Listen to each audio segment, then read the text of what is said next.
Hi, and welcome to Basic Botany and Plant Classification Part 2. My name is Elizabeth Allen, and I am a native plant master and a volunteer with CSU Extension, Boulder County.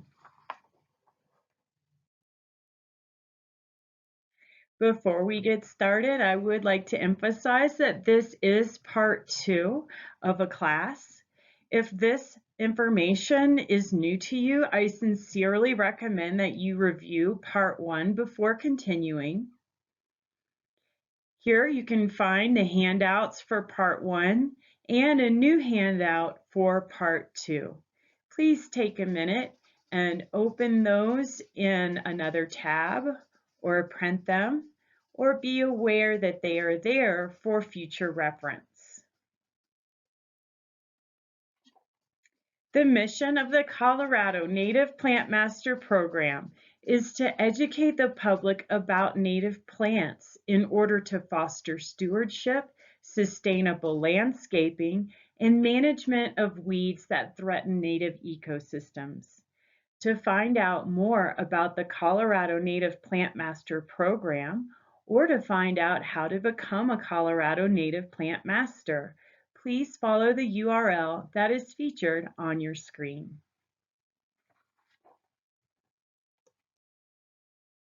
The goal of this class is to introduce you to a dichotomous key so that you can successfully identify plants with a dichotomous key in the field. Today, we will discuss 8 plant families to give you a jump start on the key. A dichotomous key is a process of elimination of plant traits through a series of questions until one can identify the plant by its botanical name of genus and species. The dichotomous key used by the Colorado Native Plant Master Program is Flora of Colorado by Jennifer Ackerfield. A published flora is a snapshot of all plants in an area at one time. You do not need to purchase the book for this course, as we have typed out plant descriptions and parts of the dichotomous key for you. In addition to the book, a great reference for you is the Colorado Plant Database, which contains plant family descriptions and plant descriptions, but it does not contain a dichotomous key. The database can be found at the URL featured on your screen.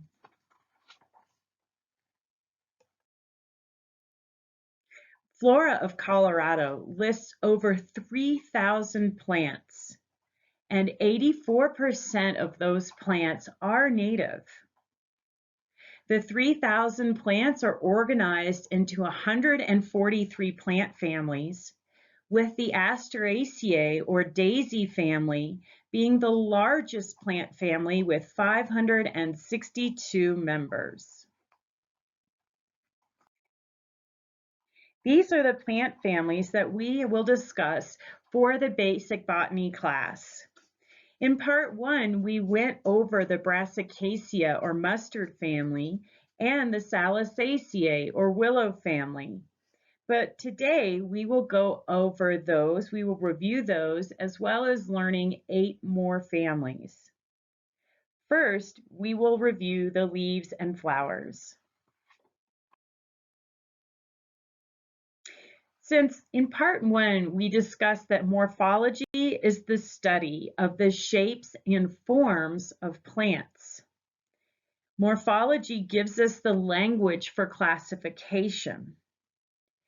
And leaf and flower morphology provide a lot of identification information. So I would like for you to refer to your part 1 handouts, which discuss leaf parts and flower parts. We will do a review right now. So when we're discussing leaves, there are many ways to describe leaves. The first thing I would like for you to remember about leaves is what is called the leaf stem or the petiole. That is right here. This is the petiole. Then there are ways that you can describe the leaf, such as the leaf margin. This one is serrate. It's like a table saw. The leaf type, is it simple or is it compound? Well, this whole leaf is the leaf, and it is simple. Leaf tips and bases, as well as shapes, can give you hints about what plant the leaf might belong to. In this case, this is a acuminate leaf tip. Overall, the shape is obovate because it's heavier at the top than it is near the base of the leaf. And speaking of the base of the leaf, these are stipules. These are leaf-like appendages at the base or near the bottom part of the petiole. Now let's review reproductive parts of the flower. On the right side of your screen is an example of a pistil. And the pistil is the collective term for the female parts of the stigma, style, and ovary. So here is the stigma. It is where the pollen enters the pistil. Here is the style, which is the tube the pollen transfers down into reaching the ovary. So the stigma, style, and ovary are collectively called the pistil. They are also called the carpel, and those are the female parts of a flower. The way I like to remember that the pistil is the female part of the flower is that I have a spunky grandma, and we always say that grandma is a pistil. So the pistil is the female part of the flower. On the left-hand side of your screen is an example of the male part of the flower, and that is the stamen. The stamen is the male term, and it is collective for the anther or the pollen-bearing part of the organ, and the filament. That's the tube that the anther rests on. So one good way to remember that the stamen is male is that the word men is in stamen. So the stamen is the male part of the flower. These are lilies. These are actually glacier lilies, native to Colorado.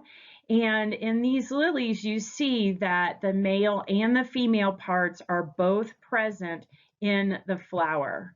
When you see both the male and the female parts present in the flower, that flower is called perfect. Perfect is a botanical term that relates to flowers that have both male and female parts in them. Some plants have flowers that only have female parts in some of the flowers and male parts in other flowers. Those are called imperfect flowers. A flower is imperfect if it only has male or only has female parts to it. A complete flower is one that has pistils and stamens, so it's perfect, and also petals and sepals. The sum of petals is the corolla. The sum of sepals is the calyx. And the calyx and the corolla together are the perianth. The stem of the flower is the pedicel, and the receptacle is the end of the pedicel on which the flower rests. A flower is considered perfect if it has a pistil and stamens, and it is considered complete if it has pistils, stamens, petals, and sepals. The way I remember that is PSPS.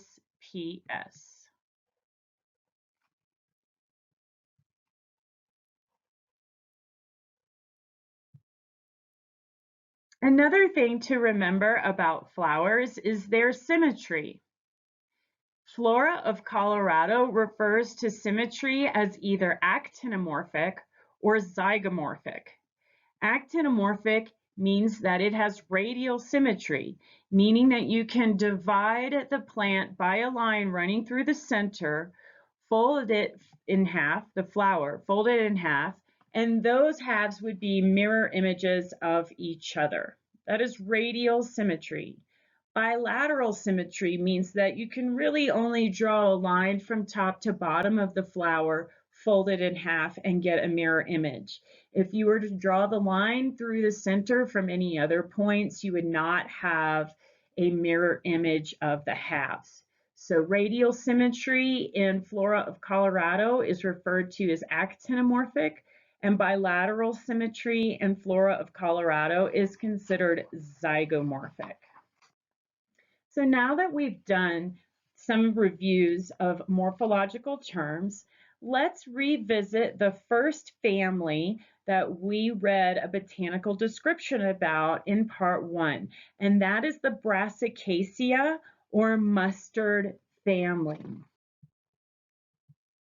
Remember, we said that descriptions in Flora of Colorado can be broken down essentially into 3 parts. The first part is the life cycle, which is the time it takes for a plant to live from germination to death. We have the form, and the 2 main terms to remember about the form are herbaceous and woody. And then after that, we have all of the plant organs. In part 2, I have highlighted in bold and black things that are traits that are hallmarks of each plant family. So in this case, knowing that there are 4 petals for the flower is a hallmark for the mustard family. Starting at the top, the life cycle for the mustard family members can be annual, biennial, or perennial. The form are herbs and rarely subshrubs. The leaves are usually alternate or sometimes opposite. They can be simple or compound, but they are exstipulate, meaning no stipules. The flowers are perfect. We just went over that. Perfect means there are both male and female parts in the flower, and they are usually actinomorphic or have radial symmetry. There are 4 sepals and 4 petals, and that is a hallmark of the mustard family. There's usually petals, so they're rarely rudimentary or absent, and they're often clawed, which means a very long taper in the petal from the middle to the base of the petal. Stamens are usually 6 stamens, and they are tetradynamous, meaning that there are 4 long and 2 short stamens. I put that in bold because that is also an indicator of a Brassicaceae family member. The ovary is superior, meaning it is above the point of the flower where the other flower parts meet. The ovary is 2 carpellate, meaning that the pistil was made up of 2 copies of the pistil fused together, so 2 carpels become 2 chambers in the ovary. And so the chambers in the ovary are called locules, so 2 carpellate, 2 locular, with a false septum connecting to placentae. And the fruit is a dry dehiscent fruit, means that it pops open when it's ripe. The fruit is a silicle or a silique with a papery replum. And here is the picture that we have of various fruits, and I highlighted a silique of mustard family, that is. And so that is the papery replum in the middle. Notice how it's different from the bean pod that's right next to it. So there is no papery replum in a bean pod like you see in this silique of mustard. So that is the differentiation between a bean pod and a mustard silique. Again, this is a dry dehiscent fruit, meaning that it opens when it's ripe. Here's a picture of a Brassicaceae family member. I don't know the exact plant because this picture was taken in the winter time, but I wanted to show you what a silicle looks like. We've been looking at siliques, which are long and sleek. That's how I remember silique. But this is also a silicle, which is round. But you can almost see the two chambers. You can almost see the division here of the two chambers. And then if you open these, there is a papery plum in between the two locules. So even though I don't know exactly which mustard this is, I know that this is a mustard family member because of this silicle.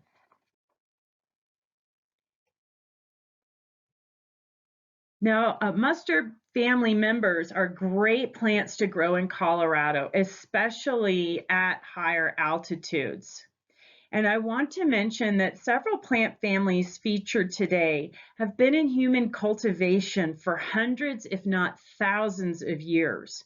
I want to share examples of plant family members that you probably know from the grocery store, as well as examples from the trail. So since we're starting with the mustard family, hopefully you're familiar with broccoli and Brussels sprouts, cabbage, cauliflower, and kale. Well, what's really interesting about those is that they are all from the same plant that has been cultivated by humans for different traits. And I'll show you a good illustration of this on the next slide. Here are some other grocery examples from the mustard family: arugula and bok choy, horseradish, radish, turnip, and canola. So there are a lot of really spicy type of flavors to the brassica family. And indeed, even in the wild, if you crush a brassica family member, and you can actually, crush the leaves, it has a peppery smell. So here is an example of how the Brassica oleracea plant has been in cultivation with selection for different parts of the plant. So the cabbage is for terminal buds, Brussels sprouts for lateral buds, etc., and so on. So these are all Brassica oleracea. So if you look on a seed package, that will be the botanical name, but there are variety names with each particular one. So for instance, the broccoli is Brassica oleracea variety italica. Yes, italica. Always have to practice these botanic names. Brussels sprouts, for instance, is Brassica oleracea variety gemifera. So they do have different varieties, but they're all Brassica oleracea. Here's some brassicas that are Colorado native plants that we will see on the trails. This is Erysimum asperum, or western wallflower. Note the 4 petals are very obvious here. It's a little hard to see the stamens to see if how they're tetradynamous, but these are the 4-petaled Brassicaceae here, and we also want to look to see if there's a superior ovary, and we don't see that from this particular photograph. Here is another wonderful native plant. This is Erysimum capitatum, or the alpine wallflower. This is a smaller example than the previous slide, and you can also see how it is tucked into this crevice here and getting protection from the wind and probably other issues and elements from this rock. And again, 1, 2, 3, 4 petals. 1, 2, 3, 4 petals there. Another Brassicaceae family member is Physaria bellii. This is the front range twin pod, and you can see this is past flowering and into setting fruit, and you can see this is a silicle. This is round, looking for the 2 chambers. There's a good example here. You can almost see how this is 2-chambered, remember 2 locular. So this is actually an endangered species, And this picture was taken on a native plant master hike down in Boulder, in between the city of Boulder and the city of Lyons. Here is another Brassicaceae family member. This is Dame's Rocket, which is a noxious weed. And let's see, can we count the petals? 1, 2, 3, 4. So another good way to tell that this is in the Brassicaceae family. And we're also looking for that superior ovary. That's really another way. And the tetradynamous stamens. So we started with the Brassicaceae family last week, and then we used our newfound botanical skills to read through another plant family, and in this case it was the Salicaceae, or the willow family. And here it is. And this time I have put in, again, I've bolded what I think is a hallmark of the family. This is on page 741 if you're following along in your Flora of Colorado book. I have already put the description from paragraph form into table form just for visual organization. So these plant family members, we're talking aspen, cottonwood, poplar, and of course willow. They are known for their form to be shrubs or trees. They are also known to be dioecious. Dioecious means two houses, meaning that the male reproductive parts of the plant are on one plant and the female reproductive parts of the plant are on another plant. So this is familiar with people in the garden who maybe grow figs or kiwi. Hops is another dioecious garden type plant. This is a native plant family, and so everything in this family is dioecious, meaning that you need to have a male and a female plant to produce fruit. The leaves are alternate, which is how they are placed on the stem, their arrangement. They are simple, so that is the type. Is it simple or is it compound? And then we're going to talk about the margins. They are entire, which means smooth, or they're toothed. Sometimes they have glands in them, and the leaves themselves are usually stipulate, which means they have stipules. Salicaceae family members are known for their flowers and that they are catkins, which is a type of inflorescence that we will show you on the next slide. Sepals are usually absent. The petals are usually absent, so these aren't daisy-looking flowers at all. There's 1 to 60 stamens, so there's a lot. There can be a lot. And the ovary is superior, and the pistil is a compound pistil that's fused with 2 to 7 carpels. And the fruit is a capsule, which is a dry dehiscent fruit with comos seeds. And we'll review what comos means in the next slide.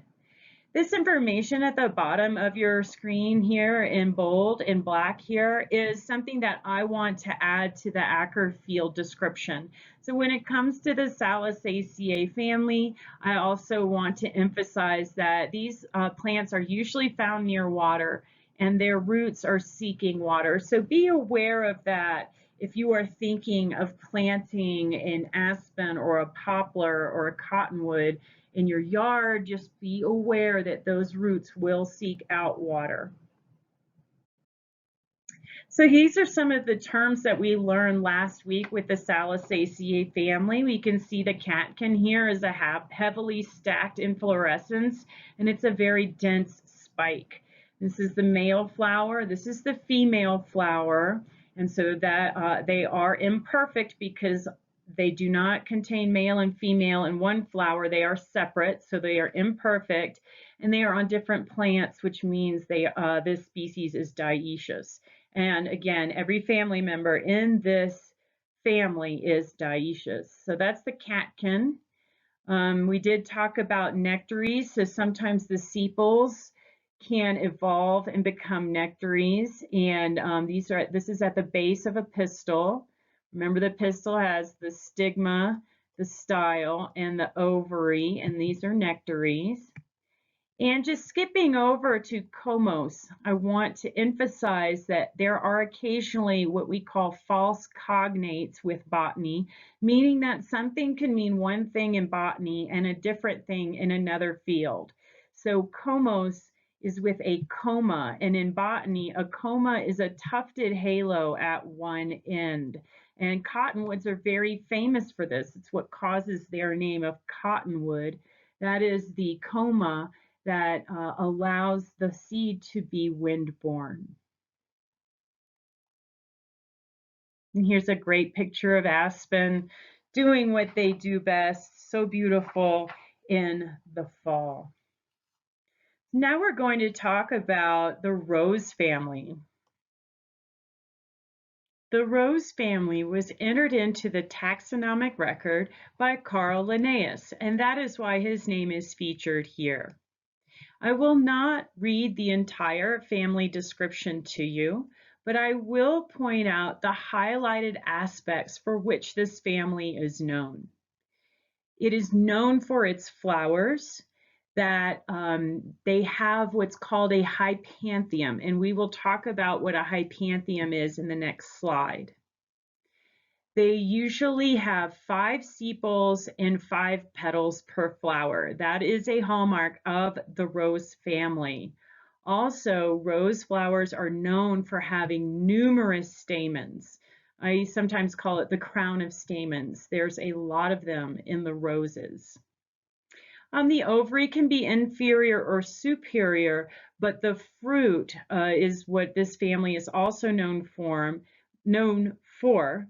And the fruit can be a follicle, a pome, or an achene, or a drupe, and sometimes aggregate. So I will show you a picture of that as well. First, let's talk about the hypanthium. The hypanthium is a cup-like enclosure formed from the fused basal parts of the corolla, calyx, and stamens. And that cup can either partially or completely enclose the pistil. So let's look at the left side of a screen here. We have the corolla, which is all the petals. We have the calyx, which is the sum of the sepals. And here's all your stamens. And they've kind of made this chamber for the pistil. And this is completely enclosing the pistil that is above where all those parts meet. So this is a superior ovary, even though the pistil is contained within the hypanthium. Here's an actual picture of all of that. Here's your petals, your sepals, and even the stamens are in this cup-like enclosure that is around the female part of the flower. This is only partially enclosing it here, but this is called the hypanthium. And here's a cross section of your pistil, also known as the carpel. And just to point out, there's your stigma, style, and ovary. So the hypanthium is a cup-like enclosure that's around the base of all the flower parts, and that it either completely encloses the pistil or it only partially does, as in this picture. So if the hypanthium is around a superior ovary, as it is in these two pictures, it is called perigynous. And if it is around an inferior ovary, which is not pictured, it's called epigynous. That is the hypanthium, and the rose family is known for it. Here's a picture of the hypanthium of Rosa blonda, also known as woods rose or Rosa woodsii. In Flora of Colorado, it is listed as Rosa blonda. Here it is in flower. And so you can count the 5 petals, very distinct for roses. And again, here's what I call that crown of stamens. I mean, it would take a while to sit there and count all of that out. So, I mean, you've got to say, just a bunch. So the crown of stamens, indicative of roses, as is the 5 petals. The rose family is another grocery store family, and that it gives us a lot of different fruits, as we mentioned in the description. So we get strawberries, apples, cherries, peaches, plums, pears, and blackberries, and those are all um, very familiar examples of rose family members. The Rosaceae family also provides some really good native landscaping options here in Colorado, starting with the serviceberry. That is wonderful for wildlife. It provides berries and cover for birds, hawthorn, ninebark, cinquefoil, and of course, the rose. Here's some example of fruit in the rose family. Remember, with fruit, there's two main divisions. One is fleshy fruit, the other is dry fruit. With fleshy fruit, you can have simple fleshy fruit, such as the pome of an apple, the stone or drupe of a peach, and the aggregate strawberry. They're all in the rose family.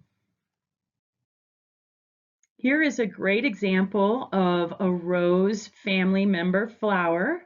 We have 5 petals, 1, 2, 3, 4, 5 petals, and a lot of stamens. And this is an apple which has an inferior ovary, which is really seen well in this picture right there. So an inferior ovary means the ovary is located below where the other flower parts meet. So that is an apple tree, and very beautiful one. Our next family is another grocery store family. So we've had Brassicaceae, Rosaceae, and now Apiaceae, or the carrot family. These are all herbaceous. The stems are commonly hollow. This is the first time that we've seen the stems directly mentioned in a family description so far in basic botany. But for the Apiaceae family members, the stems are usually hollow. The leaves, they're usually compound. So instead of being simple, these are usually compound leaves. Major tell for this family are the flowers. They are in umbels, meaning all the florets join together at one point on the pedicel. I have some pictures of that for you. And the other highlight for this family is that the fruit is dry and dehiscent, meaning it does pop open when it's ripe, and it's a schizocarp.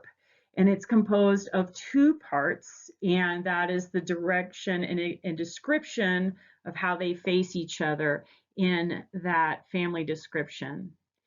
What I would like to add for the Apiaceae family is that these family members often have a deep taproot. So think about a carrot. This is the carrot family or parsley family. So they often have a deep taproot and strong volatile oils. Fennel and dill are also in this family. So imagine those strong volatile oils. And some of these plant family members, especially in the wild, can be deadly poisonous, and we will also discuss that. So when we discuss the Apiaceae family, the umbel is the hallmark of this family, and as you can see, all the florets meet in an umbel at one point on the floral axis. Here's a picture of one in the wild. I don't know exactly which family member this is, but it is no doubt an Apiaceae family member. This is actually a compound umbel or an umbel of umbels. So here's your first point. Here's your first umbel, and each one of these pedicels terminates in yet more umbels. So here is the schizocarp. It is a dry dehiscent fruit, and you can really see these in fennel seeds and dill seeds and even caraway seeds, and all of those are part of this family. Here are your grocery store examples of Apiaceae family members. And of course, the carrot is very indicative of this family. Parsnips, another one with a really big root. And then we have fennel and dill and cumin and caraway. And one thing I'd like to point out about celery is the stalk of a celery is actually the petiole.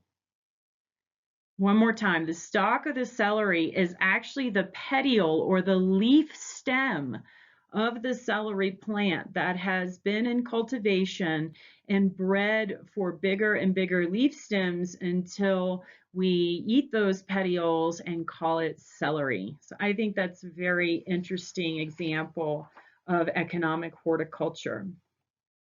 In the field, we have a lot of these family members here in Colorado. The two, of course, to point out are poison hemlock and spotted water hemlock. They are deadly to humans and very dangerous. But there are other family members such as giant and Gray's angelica, cow parsnip, osha, Queen Anne's lace, sweet cicely, and whiskbroom parsley. The picture on the left are both Apiaceae family members. The green flower is Angelica ampla or giant angelica, and the white flower is unidentified, but it is also in an umbel, and it is an Apiaceae family member. Here's a picture taken near Evergreen, Colorado. It was a wet meadow, and there was just a giant amount of giant angelica in the field, and it was really beautiful to behold. And so I had to stop and take a picture. So because of the volatile oils in this family, it is very important to cover yourself if you are dealing with any kind of yard work with flowers that you do not immediately know that are from this family. Because some plant oils have chemicals called psoralens, and then when they mix with UV light, it can cause burns on your skin. This information is from The Ohio State University.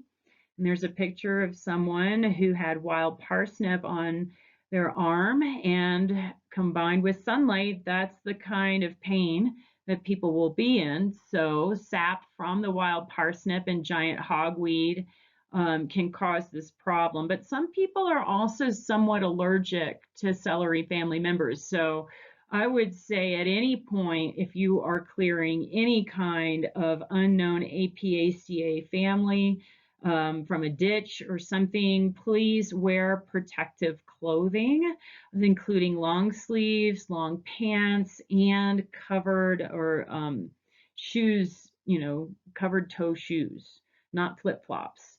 So wear personal protective equipment when dealing, especially with wild parsnip and giant hogweed. And wild parsnip is here in Colorado. Even more of a danger is Cicuta maculata and Ceconium maculatum. The maculate means spotted, so that is one thing to look for when looking for these two family members. Both will kill you. Conium maculatum on the right-hand side of your screen is highly poisonous. Remember how we mentioned that the stems of these family members are hollow? Well, children have been poisoned by making pea shooters or spitball shooters from the tubes or the stems of this plant. So it's something to be very, very aware of. This is a taller weed.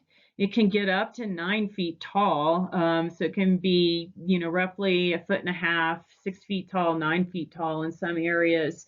And another place to look for these two, again, is watery areas, ditches, disturbed sites that are holding water, and they are found at 3,600 to almost 9,000 feet altitude. This one is alien, meaning it's not native.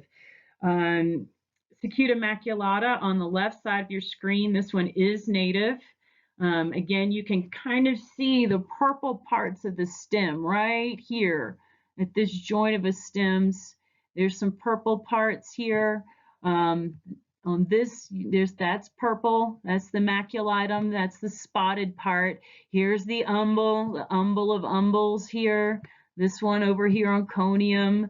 There's the umbels there. So the moral of this story is never put anything in your mouth that is growing outdoors. The Native Plant Master program does not endorse you putting anything in your mouth that you find out in the wild. And specifically for this reason, because this is also called cowbane, it can poison livestock as well. So the Apiaceae family, it has a lot of grocery store members in it, a lot of beautiful examples of a lot of beautiful field examples out on the trail, but also two members that really need to look out for. So anytime you see an umbel of umbels, any kind of spotted foliage, especially on a tall plant, just stay away. Don't even touch the plant. So that is the Apiaceae family.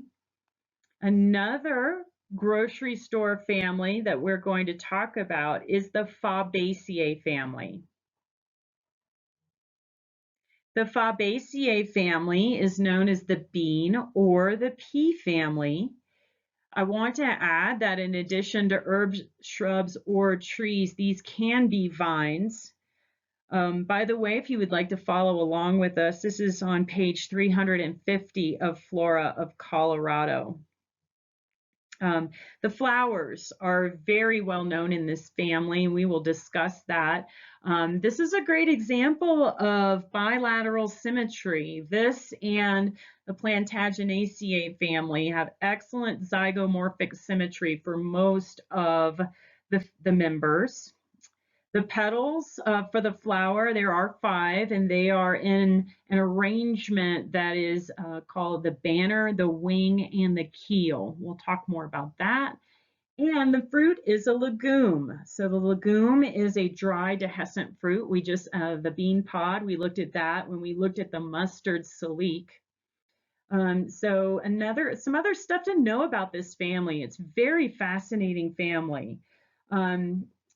Taxonomists can't decide whether the orchid family or the daisy family is the largest flowering plant family, but they all agree that the Fabaceae family is the 3rd largest flowering plant family in the world. This is also a really interesting family because it has a symbiotic relationship with rhizobia bacteria in the soil. And the rhizobia bacteria breaks down nitrogen in the soil, which consists of a triple bonded nitrogen. So it takes a lot of energy to break that nitrogen apart so that the plant roots can absorb it. So in exchange for getting the nitrogen from the rhizobia bacteria, the plant allows the rhizobia bacteria to consume some of the sugars that the plant makes from photosynthesis. So I call this a superpower by the Fabaceae family because they are able to uptake more nitrogen than many other plants that are out there. So let's talk about that flower. The typical pea flower or bean flower has 5 petals. And starting from the top of the flower, you have the banner. This is 1 petal. A synonym for banner is standard. So that's the top petal, the banner, the 2 wings. And then you have 2 petals that make up the keel, which is protecting the male and female reproductive parts of the flower. This form of the flower, or this flower form, is papillonaceous, which means shaped like a butterfly. One more time, that's papillonaceous. The fruit of the legume is the pea, as we pointed out earlier, and it differs from the salique of mustard in that there is no papery replum in the middle of a pea pod. Here is an example of an English pea where you can clearly see the banner. This is 1 petal. You can see the wings and the keel. This is a black-eyed pea, slightly different form, but the exact same components. So we have the banner, the wings, and the keel. As with some of the families mentioned before, Fabaceae is a grocery store family in that it does provide a lot of nutrition through beans. And a lot of that nutrition, that protein, comes from the Fabaceae family members' ability to fix nitrogen. We're also talking about a family that includes a lot of members that are economically important as crops. So alfalfa and clover, especially alfalfa, was the first crop ever grown exclusively for livestock feed. Alfalfa and clover to this day are often added to hay.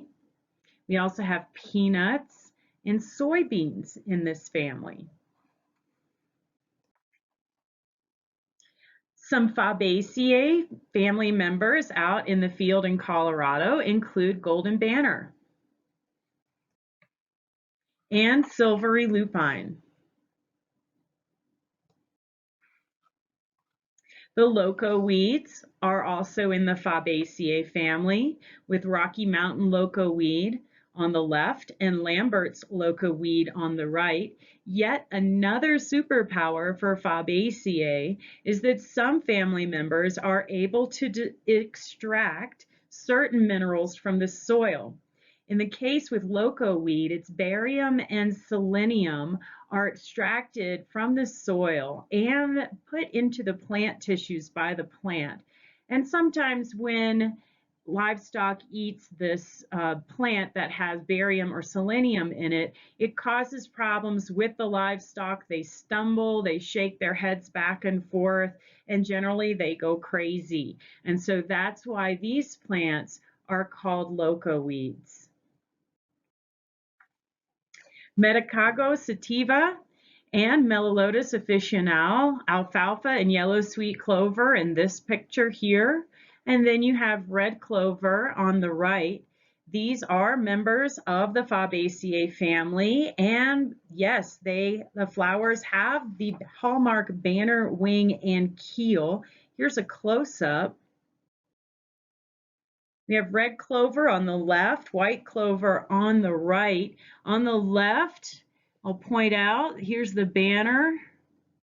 Here's the wings and the keel. Let's look at this very bottom flower. The banner, wings, and keel are in each one of these florets, and it's very obvious on this white clover here, the banner, the wings, and the keel.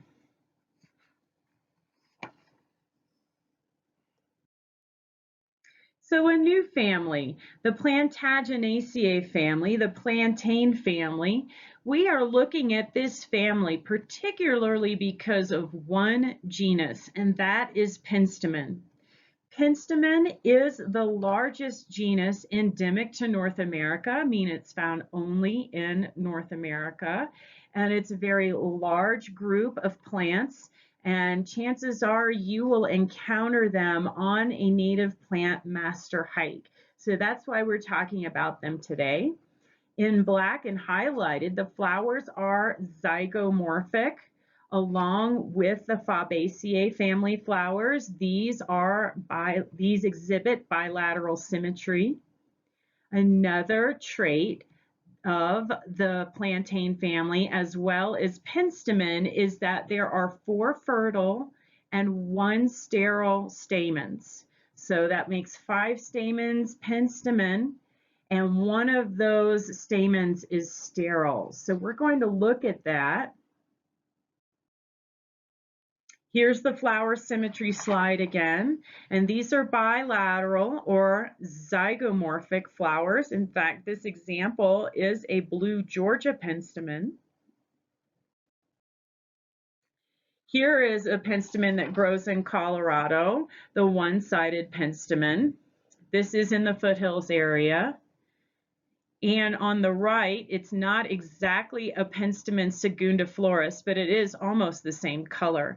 And this is a great example of the 5 stamens, 4 of which are fertile, 1 is sterile. So here 1, 2, 3, 4, 5 stamens, and notice the anther or the pollen-bearing part of the organ is on 4 of these, but is missing from the 5th, and that is why it is sterile. So penstemon, 5 stamens. Penstemon are also found at the higher elevations. Here's a good example. This is the same plant, just different colors. On the left, you have a dark wine-colored Whipple's penstemon, and on the right, there is a cream color. There are many, many examples of penstemon in the Colorado flora. Unfortunately, I don't have a lot of pictures of them. These are my pictures here of penstemon. So I wanted you to know the Plantaginaceae family, or its greatest hit, which is the genus penstemon. So moving on to another family that is known for beautiful flowers is the ranunculus family, Ranunculaceae, or the buttercup family. This family was chosen to be one of the top 10 for basic botany because our state flower, the columbine, is in this family. So one of the things that is a hallmark of this family is the sepals. Underneath the flowers, the sepals are distinct, meaning they are separate from each other, and they often look like petals. When you say often petaloid, that means they look more like petals than, say, they do for roses, where they look more like leaves. But in the ranunculus family, sometimes those sepals are spurred, and you see that in the lark spur. So that is a hallmark of some genera in this family, and the fruit is a follicle. And there's an example of a follicle.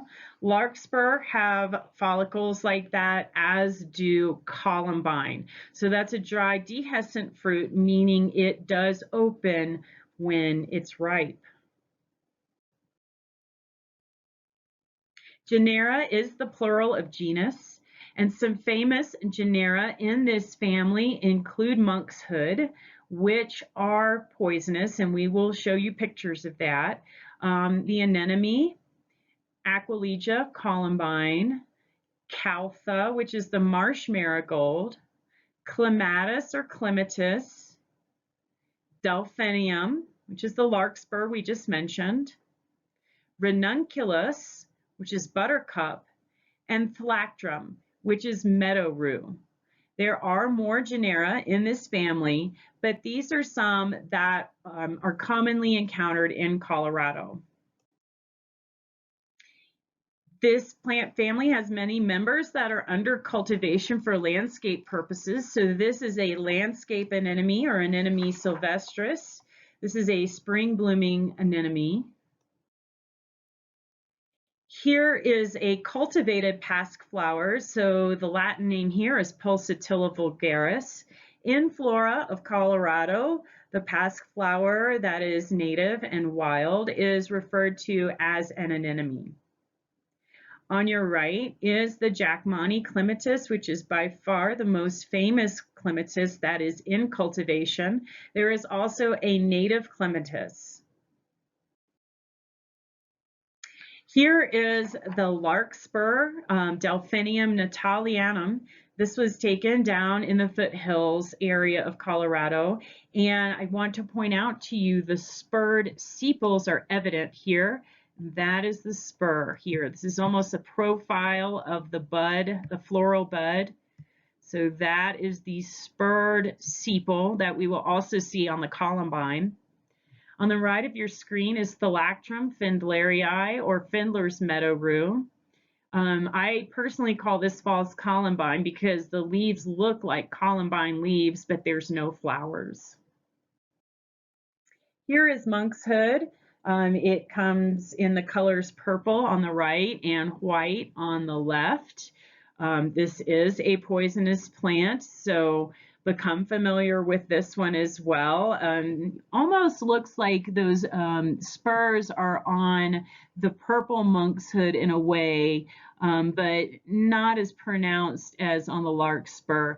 You can look at the foliage, look at the flower, and it does look like it has hood over the flower. Some other members of the ranunculus family are the marsh marigold and the white globeflower. These are found at the top of the montane and in the subalpine areas and maybe even the alpine areas of Colorado. So there are a lot of beautiful flowers in this family. And the most famous is our state flower, which is the Aquilegia caerulea, or the blue columbine. Notice these are the sepals here, the spurred sepals that look like petals, so they are petaloid, but these are the actual petals here. So spurred sepals and petals, and absolutely beautiful flower. So last week, or during part one, we walked through the key for an aspen tree. Today, I would like to walk through a dichotomous key from the family to genus and species for the columbine flower, just as we saw it. So when we walk through a dichotomous key, I'm going to help you answer some of the questions because they might ask questions that we can't readily see from a photograph. Under the genus name is columbine, so it's Aquilegia. The L means that it was entered into record by Carol Linnaeus. Here is your genus description. Perennial herbs, leaves are alternate, 1 to 3 times ternately compound. Flowers perfect, actinomorphic, the sepals are 5. They're petaloid, they can be white, blue, yellow, or red. The petals are 5, and they can also be white, blue, yellow, or red with a backward pointing spur at the base, and the fruit is a follicle, as we just saw on the fruit example chart. The first couplet underneath the genus is asking you questions about, we start with the leaflets. So the leaflets are viscid with sticky, glandular, and pilose hairs, which means the plants are usually with much sand or dirt stuck to the leaves. The lower stem, petioles and petiolus glandular and viscid, meaning that there is also glands and they're excreting something onto those areas. The sepals and spurs are white or cream. Sometimes they're tinged with pink or blue. The petals are white or cream. We just saw that our sepals are very blue, if not purple.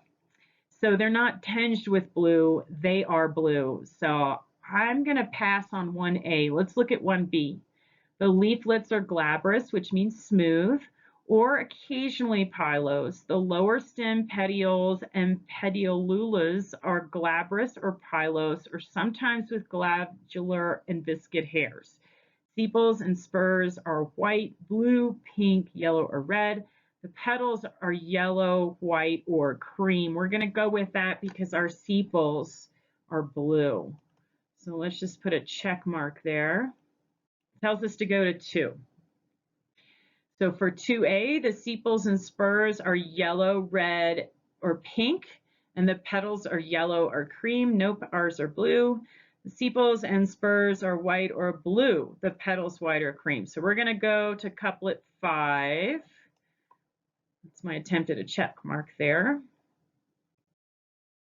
Couplet number 5. The spur is 3 to 9 millimeters long, hooked at the end. The sepals are 9 to 18 millimeters long and blue.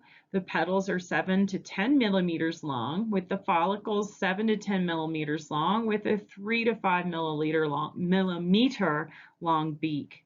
Peduncles are glabrous.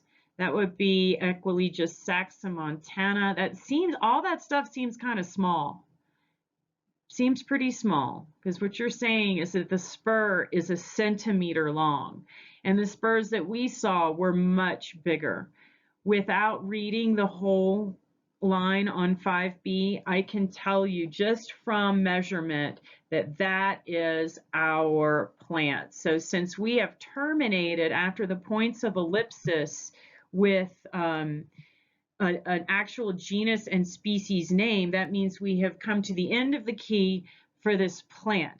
Now that we've identified it by genus and species, we can look in Flora of Colorado in the Ranunculaceae section and read up on the description for Aquilegia caerulea.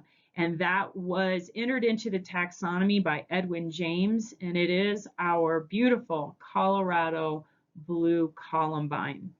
I'm not going to read this to you other than that it is found at very high elevations, and that it can also hybridize with other Aquilegia.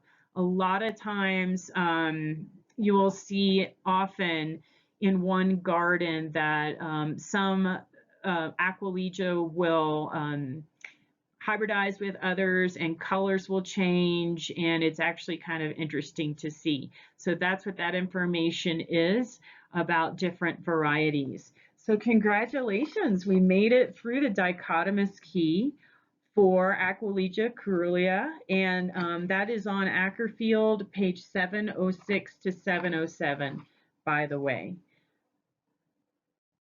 And here is a beautiful picture of one of our state flowers that just happened to be white. And so this was taken at approximately 10 to 11,000 feet elevation off the Hesse Trailhead. And now we're going to talk about monocots.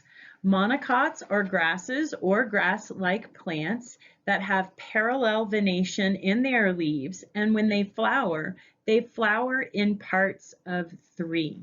Monocots are so named because their seeds have one cotyledon or one seed leaf in them. Sedges, rushes, and grasses are all found in Colorado, and a way to remember the difference between them is that sedges have a triangular type leaf, so sedges have edges. Rushes have round type stems and leaves, so rushes are round. And grasses have knees, or they have swollen joints, so to speak. Grasses have knees that bend to the ground.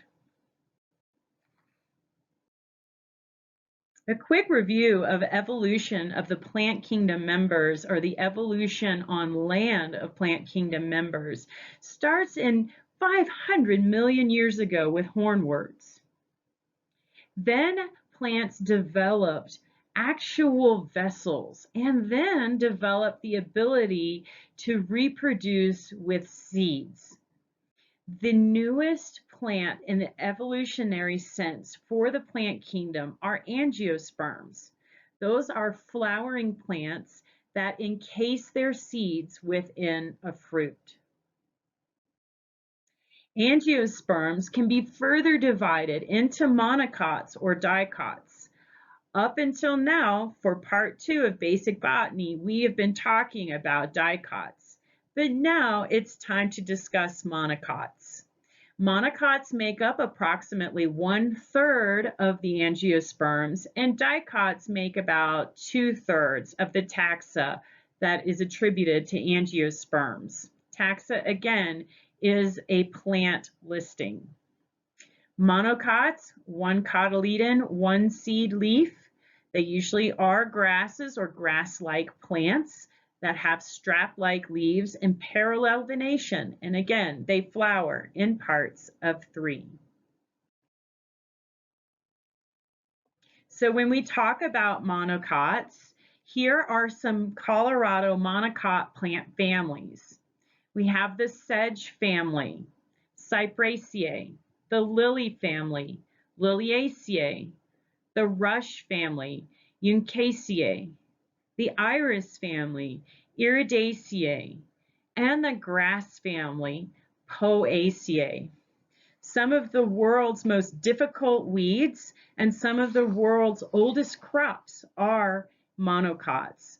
The yellow nutsedge, pictured on the left-hand side of your screen, is very hard to get rid of because of its ability to reproduce and many other aspects of that plant make it very difficult to eradicate. On the right, in the grass family, you have corn and then you have hay. Both are grass family members and are monocots. We're going to focus on the Poaceae or grass family because so many grasses live here in Colorado. I have not bolded anything in this family description because it's all important. The grass family is one of the families that has its own unique terminology. So one of the big things is, again, we look at leaves and flowers to identify plants with morphological terms. It is no different with the grass family. First, let's look at the leaves and then let's look at the flowers.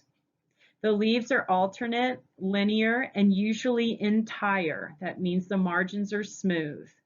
The tubular sheath with usually free margins, nearly always ligulate, and ligulate means strap-like. The flowers are usually perfect, so they have both male and female parts.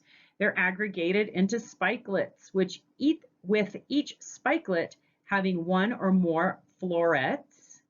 Those florets are subtended by two bracts, and the bracts are called the outer lemma and the inner palea. The spikelets themselves are subtended by two glumes as opposed to what? Sepals. These have glumes, and they are arranged in panicles, racemes, or spikes. The perianth is here, and it's been reduced to two scales or loticules.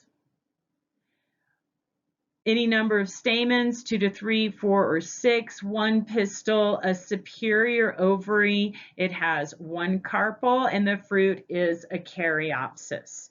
So let's break down some of that language, starting with the leaf. Let's look at some of that new terminology. I'd like to begin at the bottom of the slide with the sheath. This is the aspect of the leaf that's actually wrapped around the plant stem. So this is a sheathing attachment, and that's what we described in part 1 is a very common leaf attachment. It almost looks as if the leaf has wrapped a coat around the leaf stem, which is not pictured here so we can look at the leaf. Now here is the sheath part of the blade, or the sheath part of the leaf. The stem would come up like this, and then the blade kind of wraps around the stem. The place where the sheath and the blade meet is the ligule, and then the auricle is almost like a collar coming around that juncture. The blade is the leaf itself that was referred to as being ligulate or strap-like. And the flower, again, another very good way to identify a plant is through its flower. This is the example that is in Flora of Colorado for a Poaceae grass flower. And again, here is the language used to describe it. So it's perfect, meaning it has male and female parts on the flower. It's aggregated into spikelets, and that is a type of inflorescence. A spike is the example right here where the florets are sessile on the stem. There is no pedicel to attach the floret to the flower stem. This is the flower. They are sessile onto the stem.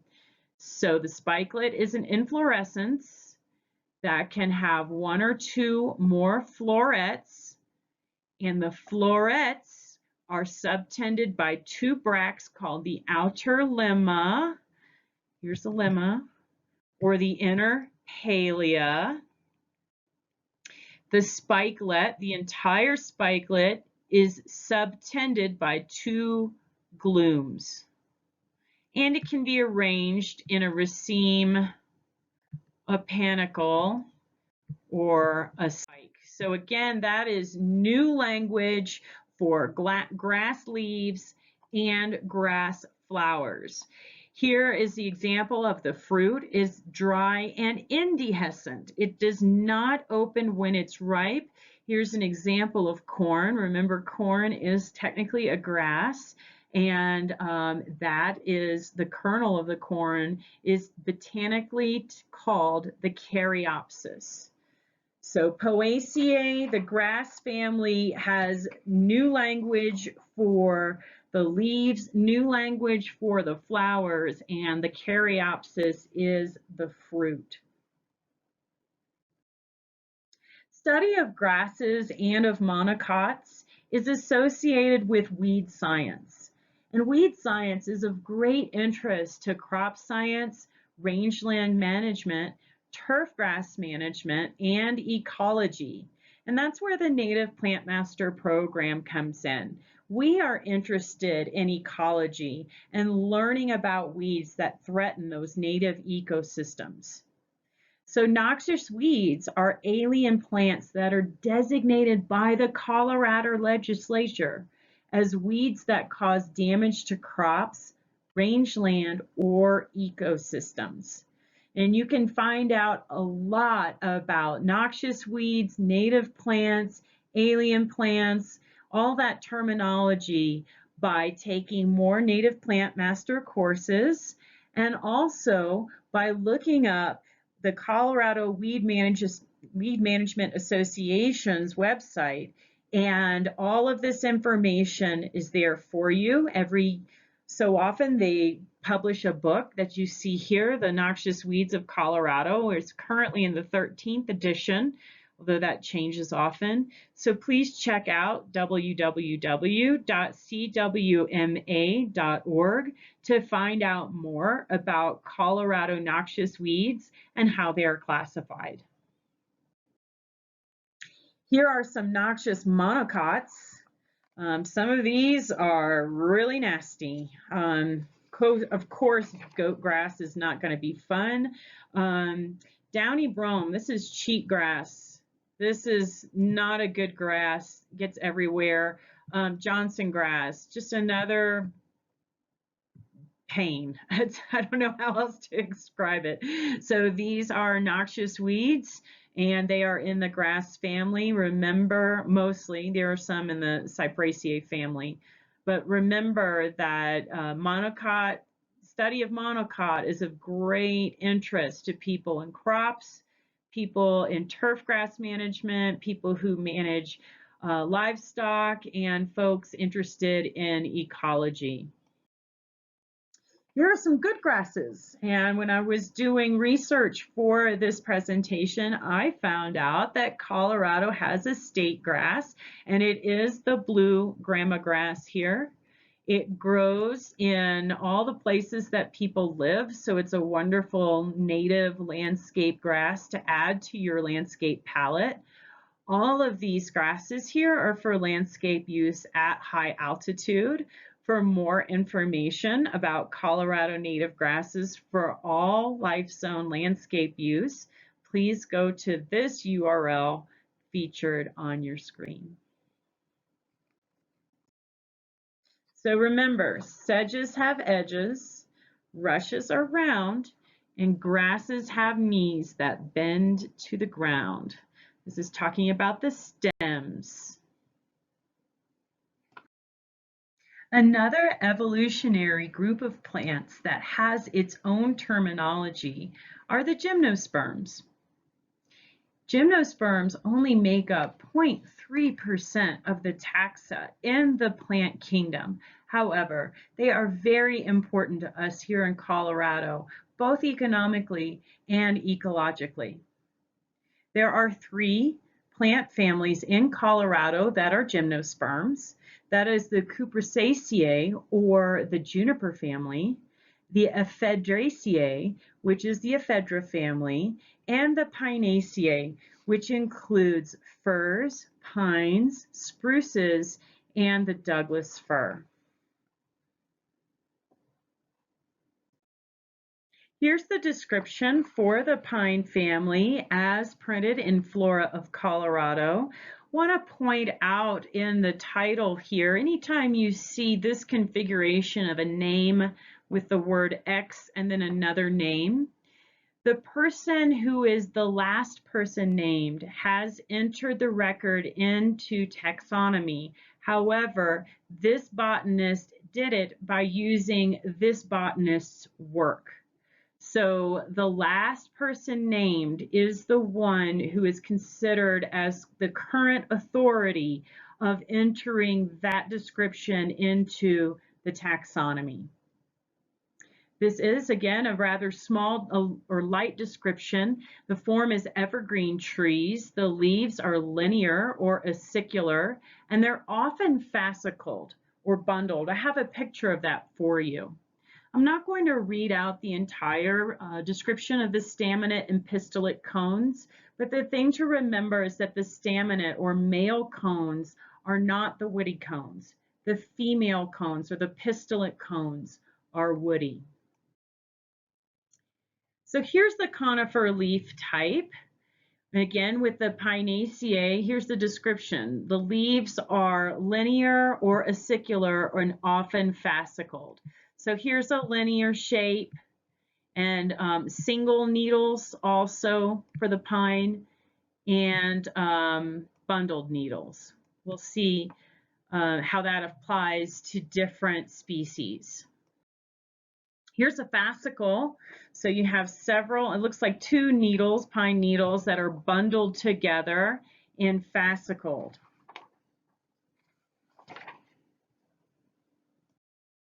Here's a picture of a ponderosa pine.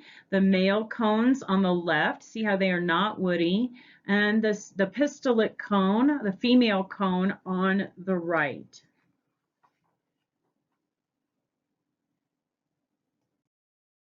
Here are some pine family members that are featured in the Peak to Peak area. There may be some different examples where you live, but this is a good survey of the pine family.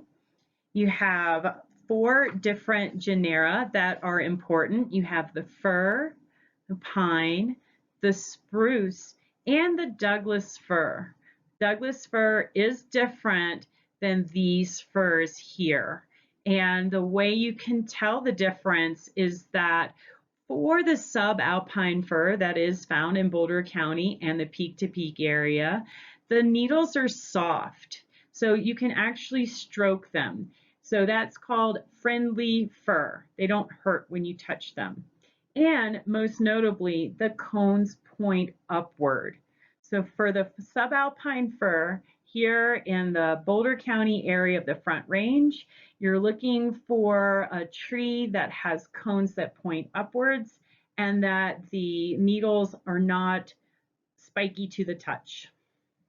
Moving over to the Pinus genus, we have several representatives here, and the best way to tell that something is a pine is that fascicled or bundled group of needles. So their needles are fascicled, and these numbers that are on the right of each name is how many needles are found in each bunch.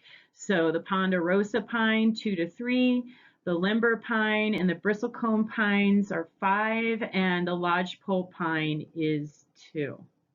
Moving over to the Picea or the spruce genus, we have Picea engelmanni, which is Engelmann spruce, and then Picea pungens, Colorado blue spruce, which is our state tree.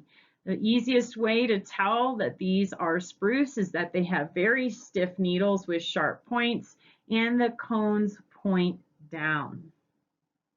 Finally, we have the Douglas fir with very unique cones, and those also point down. So those are different ways to tell if something is in the pine family. Please refer to the handout that we suggested at the beginning of this part 2, and that will give you more information about conifers.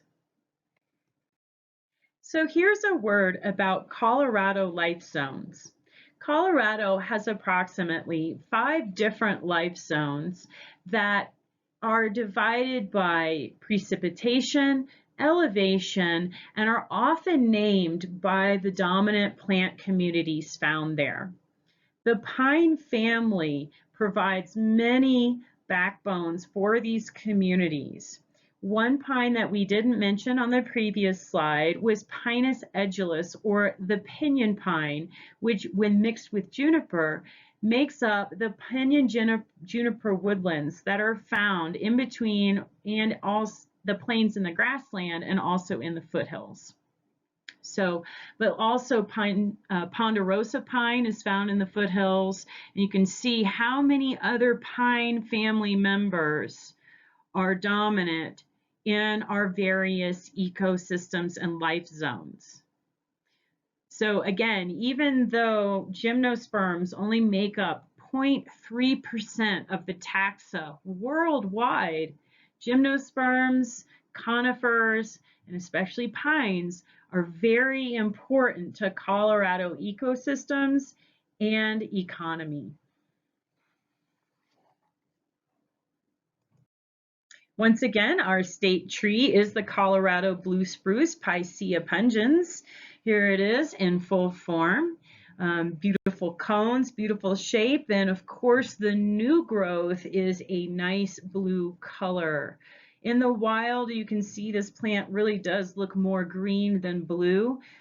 Under cultivation, that selection has been made for blue foliage, and that's why you sometimes see such a bright and striking blue for Colorado blue spruce that are in the nursery trade, but the Colorado blue spruce in the field may be more green. So we've walked through the key in part 1 for our aspen tree. Today we walked through a key from genus to species with the Aquilegia, or our state flower. Now I would like to walk through the dichotomous key for the Picea pungens, starting with the pine family description. If you are in Ackerfield, we are on page 60. We are at the beginning of the book under the gymnosperm heading, so that's before the entire key for all of the angiosperms. So starting with the pine family, we already discussed the description. Notice there is a sub-key within this family, and it says key 1 if the leaves are present. So if you have leaves, go to key 1. If you don't, go to key 2. Well, we are going to key the Colorado blue spruce, assuming that we have leaves, so we'll go to key 1. Are the leaves fascicled or bundled in clusters of 2 to 5? If so, go to the Pinus genus. But that's not the way the leaves look for the Colorado blue spruce. So we're going to go to the couplet. That's the second couplet. So let's read that. The leaves are somewhat four-angled. So that means if you chopped it shortwise, it almost looks like a square, with sharp tips, twigs and branchlets rough where the leaves have fallen. Let's see, cones pendulous, the scales are thin and erose at the tips, that is Picea. Or are the leaves flat with blunt tips, twigs and branchlets smooth where the leaves have fallen off, the cones unlike the above? Well, we are definitely going with Picea because the leaves are not flat. They are almost square. And that is my attempt at a check. So we're going to go to the genus Picea and see if we can key to the species. So here is the Picea, or the spruce. The leaves are not fascicled or bundled. They're spirally arranged. They're square in cross-section or flattened, soon deciduous from cut branches, leaving short pegs on the twig after falling. That's a hallmark of Picea. The female cones are pendulous with thin, woody, persistent scales. So We either have 1A or 1B, and I am going to say that 1A is pistillate cones are roughly 3 to 7 centimeters long, the scale extending 3 to 8 millimeters beyond the seed wing impression. The young twigs finely pubescent, which means they have hairs with brownish yellow hairs, and rarely glabrous, which means smooth. And that is Pinus Picea. I do that all the time. Picea Engelmannii variety, Engelmannii. I'm going to go ahead and tell you that our answer is 1B. You might ask, then how am I going to tell between Engelmannii and pungens? Well, it's usually the color of the new foliage and also where you are. The Engelmann spruce often is found with a subalpine fir at much higher elevations, although those elevations are approximate. One thing to note that on the Picea pungens here, we have the example of that foliage and the cone, that this is a gall. Very often you see it as a discolored part of the new blue growth. This is almost a peach color or a light brown color. Some people refer to this as a cone. It is not. The cone is as you see on the left, and then this is a gall. So congratulations, we have walked through the key for our state tree, our state flower, and one of our most representative trees, the aspen. So well done. I would like to regroup again to talk about plant evolution as a whole. This is, I love this graphic. It's called the plant family tree, and it is a product of the meeting with the U.S. Botanic Gardens and the Smithsonian Institute Department of Botany. And starting at the base of the tree is the common ancestor organism that we referred to in part 1. And here it is. These are underwater plants or water plants. And then starting here with the liverworts, the seedless non-vascular plants. These first colonized land roughly 500 million years ago. And then you get the seedless vascular plants. And we discussed that ferns belong to this and horsetails. Moving up, then you have the gymnosperms, which were the first vascular plants to have seeds roughly 360 million years ago. We discussed how the juniper family is in this division, as well as even the ephedra family, but most noticeably and significantly the pine family for Colorado is the most notable gymnosperm group.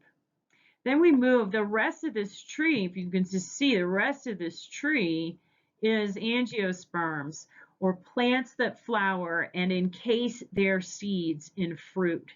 With angiosperms, you have monocots, the grass-like plants, and dicots, the broadleaf plants. We talked about grasses. Where are the grasses on this tree? Let's see, there they are. But just know that lilies are also monocots, and some of the other plants listed here. But our biggest concern with monocots are grasses and sedges and rushes. Talking about the dicotyledons, which are 2/3 of the angiosperms, most of our plant families, in fact, 8 of them, are all dicots.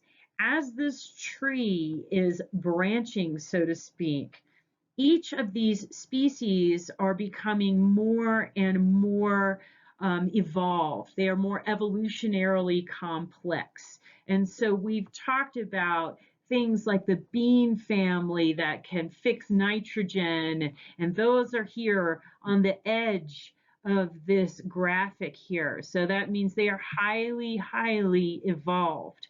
One of the plants that I would like to discuss is the daisy or sunflower family, because this family is highly evolved, and again, the angiosperms evolved in tandem with insects. So the sunflower is very highly evolved in order to attract insects for pollination, and it is an amazing group of plants. One thing I do see before we go there is the carrot family, or the Apiaceae family, that we described earlier today. There's also the rose family that we talked about. So I want you just to see how these families interact, where they are on an evolutionary arc for the plant kingdom. So our final plant family today is the Asteraceae, sunflower or daisy family. The description for the Asteraceae family in Flora of Colorado is found on page 96. These can be annual, biennial, or perennial. They can be herbaceous or in a shrub form, with the leaves simple to compound or dissected.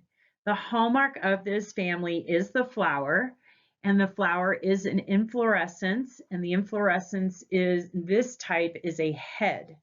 And this head is surrounded by a series of involucre bracts, and it's composed of disc flowers and or ray flowers. We're going to talk about that. I'm going to show you what that looks like in the next slide. The flowers are either perfect, meaning they have both male and female parts, or they are imperfect, either male or female parts. And they are sessile, meaning they are attached directly to the receptacle. So let's break down what we just said. In the Asteraceae family, instead of sepals and the calyx, we have bracts or phyllaries and the involucre. So this little piece here is a phyllary.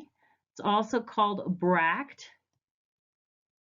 Sometimes it's described as involucral bracts, because bracts together form the involucre. So you can really see that here on this musk thistle. This is in bud and it's about to bloom, but you can see the entire involucre here, and each one of these pieces, instead of it being a sepal, these are bracts or phyllaries. So that's what that language means. Sepals are playing another part in this flower that I will show you in just a second. But wanted to go from the outside in, and that is the involucre is composed of bracts that are also called phyllaries.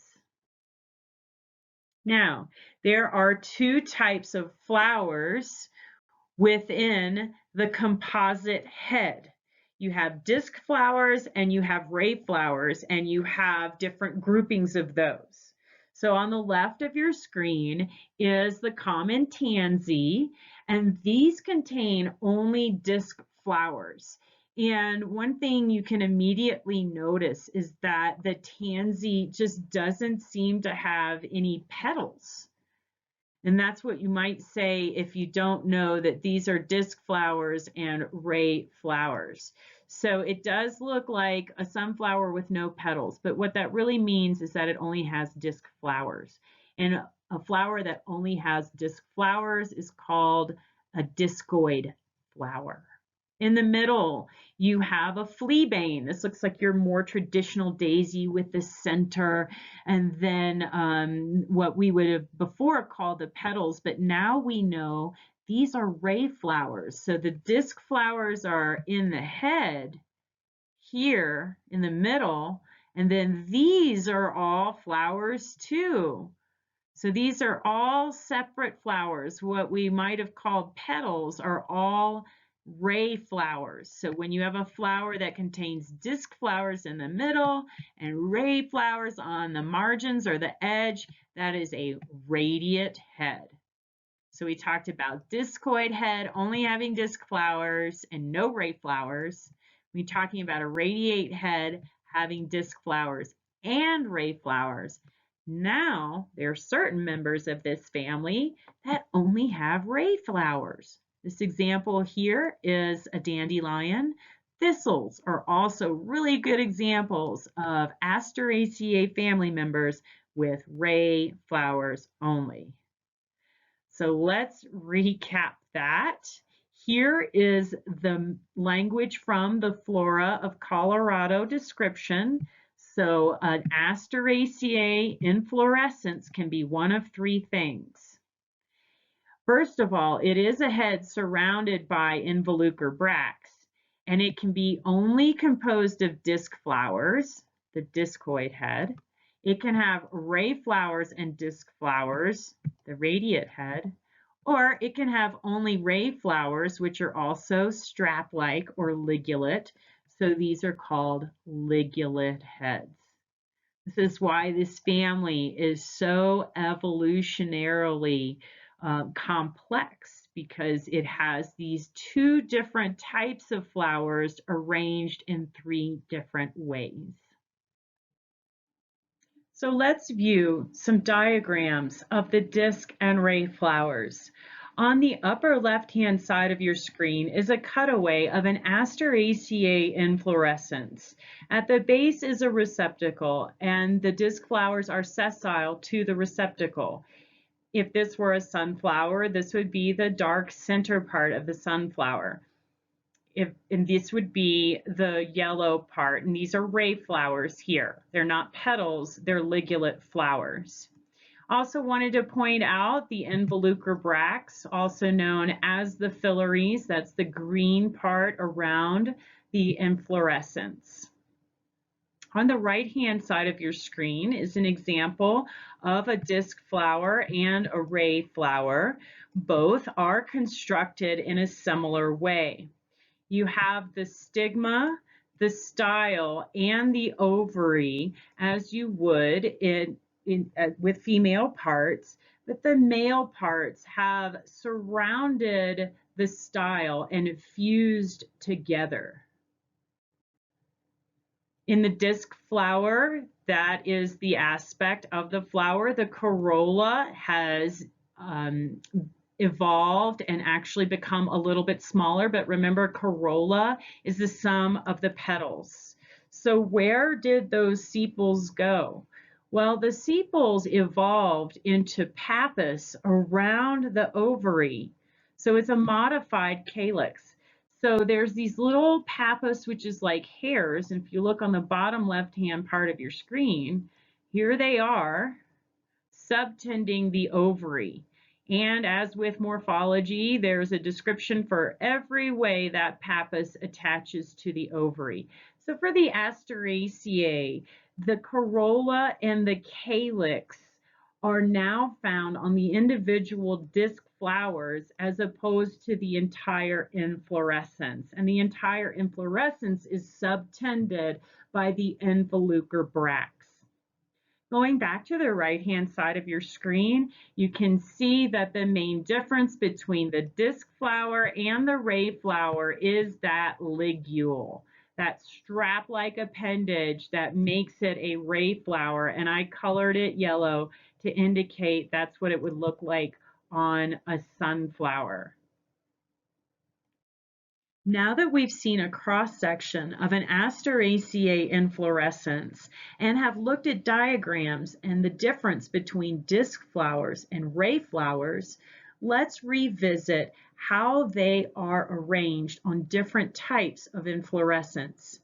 Here we have the discoid head on the left, meaning that this Asteraceae family member has an inflorescence that contains only disc flowers. In this case, the disc flowers are perfect or functionally staminate. They're actinomorphic, and the corolla that's on the individual flower is tubular with 5 teeth. When the inflorescence is a radiate head, the ray flower, which is pictured here on the right, is pistillate or sterile, zygomorphic, the corolla often with 2 to 3 terminal teeth, and it's located along the margin of a radiate head with disc flowers in the center. So this radiate head contains both disc flowers and ray flowers as pictured here. In a ligulate head, which means that the head only has ray flowers as pictured on the right of your screen, these ray flowers are perfect. They're zygomorphic and their corolla has 5 terminal teeth. Incidentally, plants with this type of ray flower or this type of head have milky sap. This is a picture from a dandelion, and dandelions are true to this form. They have milky sap. The fruit of an Asteraceae plant is generally an achene. So here's an example, this achene of a sunflower. That is a dry indehiscent fruit, which means it does not open when ripe, and that's why we have to crack open sunflowers before we eat them. Sunflower seeds, that is. So here is the second table of description of an Asteraceae family. We literally just read this in the preceding 2 slides. So here are the disc flowers description. When a ray flower is in a radiate head, and when a ray flower is with a ligulate head. We discussed how the sepals have been reduced to a pappus in each individual flower. The stamens, there's usually 5, or the anthers are united into a tube that surrounds the style, and we discussed that on the diagram page. The ovary is inferior, and the fruit is either an achene or a cypsela. Congratulations. We've just walked through the Asteraceae description. Here are 2 of some of my favorite family members in this family. Hymenopsis grandiflora, which is old man on the mountain, found in the subalpine and alpine regions. And Arnica cordifolia. This is heartleaf arnica. These are definitely both radiate head type Asteraceae families, as they have both the disc flowers and the ray flowers surrounding.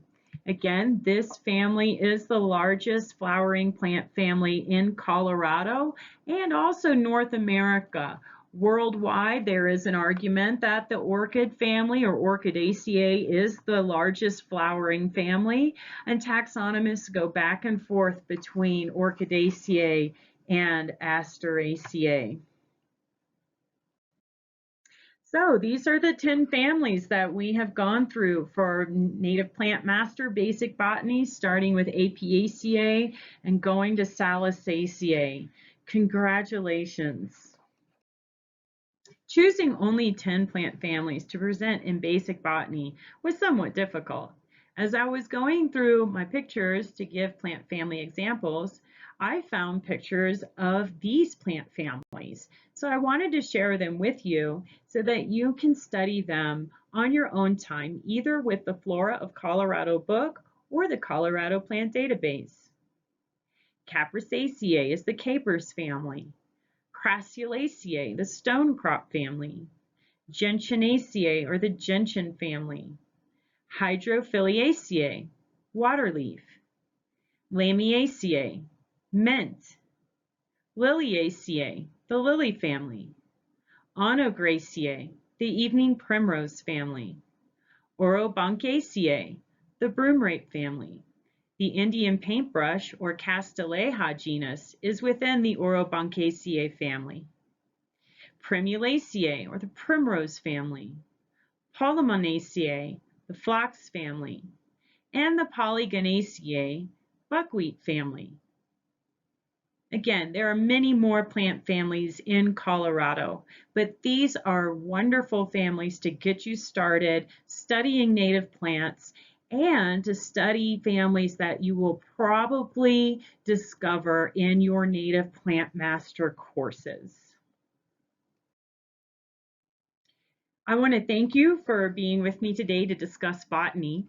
One final resource for you in the appendix of this slideshow is an actual word for word printout of the Colorado Plant Database for our top 10 plant families. Please read through that, use your new botany skills, and I wish you all the best. Thanks again and be well.